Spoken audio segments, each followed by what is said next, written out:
হঠাৎ দিশার পিরিয়ড বন্ধ হয়ে যায়। দেন দিশার ডক্টরের কাছে গেলে ডক্টর বলে তুমি প্রেগনেন্ট। এটা শুনে দিশা অনেক ঘাবড়ে যায় আর বাড়িতে এসে অনেক কান্না করে। এরপর দিশা তার এক বার্থডে পার্টিতে যায়, কিন্তু সেখানে গিয়ে সে চুপচাপ বসে থাকে, কারোর সাথে কোনো কথা বলে না। পার্টি থেকে বাড়িতে যাওয়ার সময় দিশা ঠিক করে সে এই বাচ্চাকে জন্ম দেবে।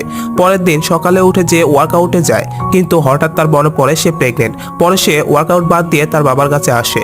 দিশার বাবা দিশাকে বলে কি হয়েছে, আজ এত তাড়াতাড়ি ওয়ার্কআউট শেষ করলে যে? দিশা বলে বাবা তোমাকে আমার একটা জরুরি কথা বলার আছে। দিশার বাবা বলে হ্যাঁ বলো। তখন দিশা বলে বাবা আমি প্রেগনেন্ট। এটা শুনে দিশার বাবা অনেক ঘাবড়ে যায় আর বলে তুমি আমার সাথে মজা করছো না তো?